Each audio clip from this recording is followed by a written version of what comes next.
You have heard the whispers, man. They're all over the internet, in comment sections, in gyms where guys are just slugging it out. People say Kuk Sool 1 is all flash. They'll tell you it looks more like a dance than a real fighting system. They say the forms are useless. The techniques are too complicated for the street. It's not built for the modern world. They look at the high kicks, the spinning moves, the elaborate uniforms, and they write it off. It's a common thing to do. We see something that looks different. It doesn't fit into the neat little box of what we think a fight should look like, and we dismiss it. But is that the whole story? Is it possible we're missing something important here? This video is about taking a second look. Put aside the preconceived notions and the online chatter for a minute. We're going to look at what Kuk Sool 1 actually is, straight up. Kuk Sool 1 is a comprehensive Korean martial art. The name translates to National Martial Art Association. It pulls from three major streams: tribal arts, Buddhist temple arts, royal court arts. That makes it broad. It covers striking, kicking, joint locks, throws, grappling, pressure points, and traditional weapons. For some, that breadth is a red flag. Jack of all trades, master of none. They worry you can't be good at one thing if you do everything. But what if breadth is the strength in real-world scenarios? The core idea: be prepared for anything. Self-defense isn't sport, it's chaotic. It can start with words, go to a shove, a grab, a punch, and end up on the ground. Systems that only teach striking fail when grabbed. Systems that only teach grappling struggle against multiple attackers. Kuk Sool 1 aims to give you a toolbox, principles for all ranges and situations. The goal isn't to be the best boxer or the best wrestler. The goal is to be the best survivor, to have an answer for whatever comes your way. Let's dig into the myths and see how this plays out.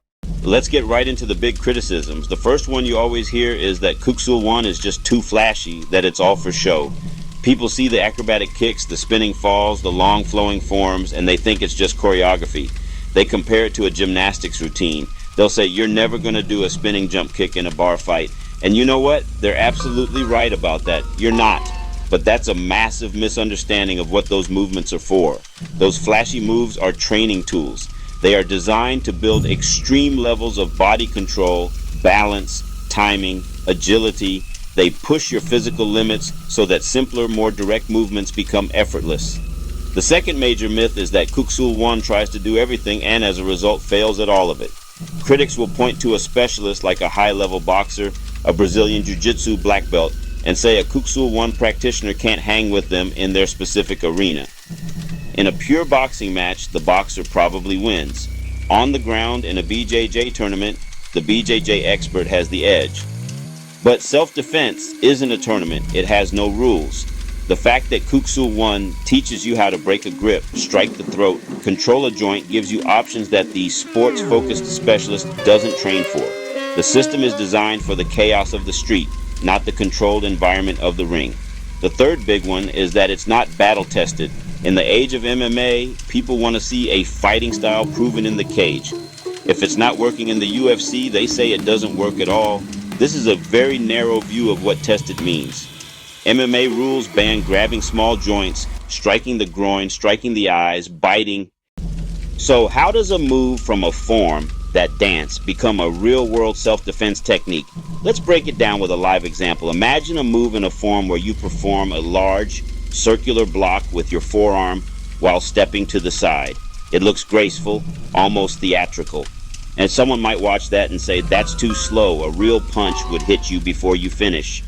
But they're missing the point. The form is teaching you the raw mechanics in isolation. It's building the muscle memory for the movement pattern. It's like a musician practicing scales.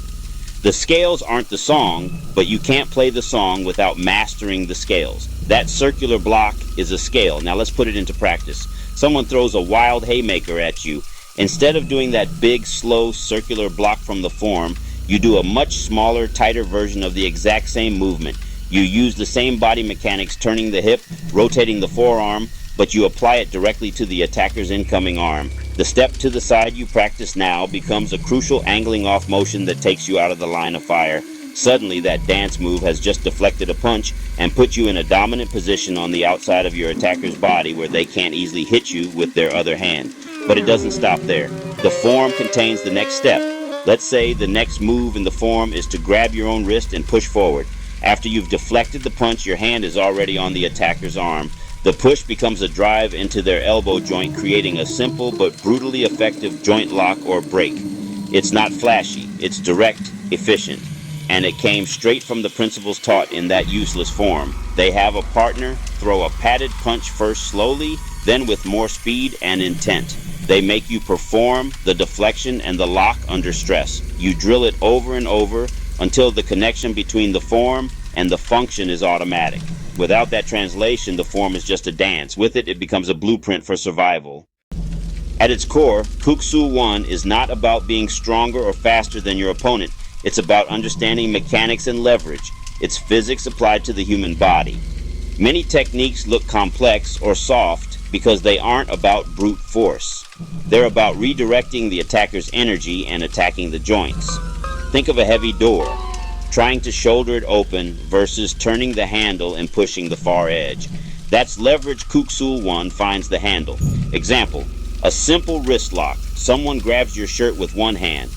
The brute force response is to pull away, but if they're stronger, it's a losing tug of war. A Kuk Sool 1 response uses leverage. Place your hands on theirs, not to pull, but to fold their wrist at an unnatural angle. Drive with your whole body, pain and control. Leverage applies everywhere. Throws and strikes. A throw isn't lifting, it's off balancing then guiding. A strike connects fist to ground up power through legs and hips, forming a kinetic chain. These hidden body mechanics are invisible from the outside. Subtle details turn gentle moves into powerful ones.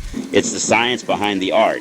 Flashy training looks showy, acrobatic flips and high-level break falls, but they're drills for body awareness and control. Flashy moves are an extreme tool to build a skill. Practical application is simple, grounded use of that skill. It's about mastering your own machine. Theory and mechanics are great, but people want to know, does it actually work for real people in real situations? There was a woman, a nurse, who was leaving her late night shift. A man grabbed her from behind, pinning her arms. She remembered a simple drill: drop your weight, turn your hips, and strike backward with your elbow. It was a basic move she had practiced hundreds of times. The strike landed, he let go, she ran. It wasn't a movie scene, it was one effective move that worked. I heard another story from a guy who worked as a bouncer.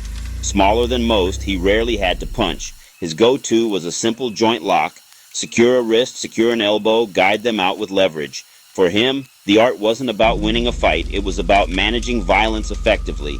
These testimonials show leverage, timing, and composure under pressure can and do translate to the real world. It's not about looking for a fight, it's about having the quiet confidence that you know what to do if a fight finds you. That's the real value practitioners talk about. One of the biggest challenges for any traditional martial art is staying relevant, The world of 2025 is not the world of ancient Korea. The threats we face today are different. Not mounted warriors with swords, a guy with a knife in an alley, multiple attackers, someone trying to snatch your phone or wallet. So, does Kuk Sool 1 have an answer for these modern problems? The answer is yes. But it depends entirely on the instructor and the school.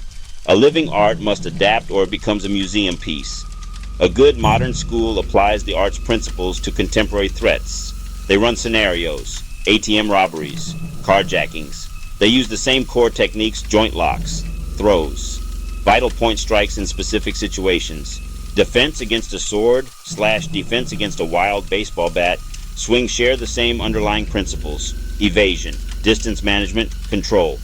If the threat is multiple attackers, the emphasis shifts to footwork, constant movement, positioning, so you only face one at a time. A ground-only course is excellent, but what if you're attacked by 3 people at once? Going to the ground is the last thing you want to do. KSW emphasizes staying on your feet and mobility. The key is training must include pressure testing and realistic scenarios. Practice slow then against a partner who is moving, resisting, and coming at you with speed. When we talk about whether a martial art works, we're usually just talking about the physical fight. But the benefits go much deeper. Discipline to show up week after week, year after year, builds mental fortitude, patience, focus in a distracted world. Then there's the community. You're joining a tribe. Doctors, teachers, mechanics, students, all united by self-improvement, mentoring, and mutual support. Training changes your relationship with fear. By facing controlled stress, sparring, and surprise drills, you learn to stay calm and think clearly under pressure. It improves strength, Flexibility, balance, and endurance. Posture, breathing, and alignment counter desk-bound lifestyles. People start for self-defense and stay because they feel better. So when you ask if it works, consider what you want it to work for. If you want a system that builds you as a whole person, traditional arts have a lot to offer. So you've heard the arguments, you've seen how a form can become a functional move, you understand the theory, but none of that matters as much as your own experience. The only way to truly know if it's right for you is to test it for yourself. Find a reputable school in your area. Use straightforward search terms online. Kuk Sool 1 near me, Korean martial arts school. Look at their websites. Check out their reviews. See what the local community is saying. Don't just sign up. Go and watch a class. Is it welcoming? Are the students respectful? Watch the instructor. Do they explain the why? Do they give feedback?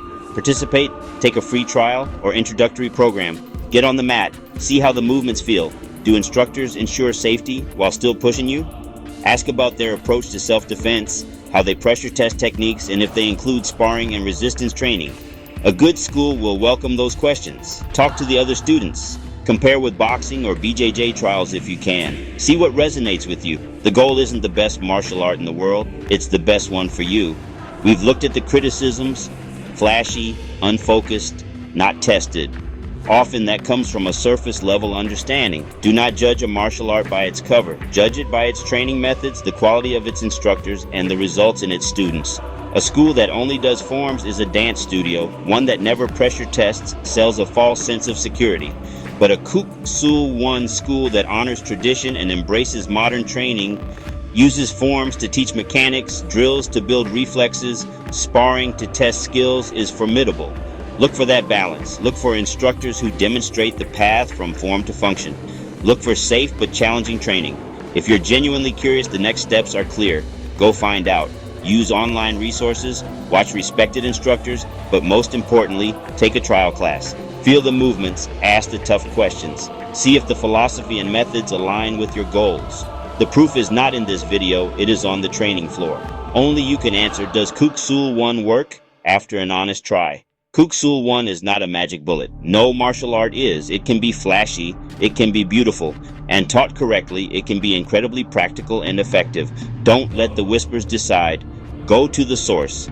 Form your own opinion based on real experience. You might be surprised by what you find. Thank you for viewing. If you want more, select a video on your screen and I will see you there.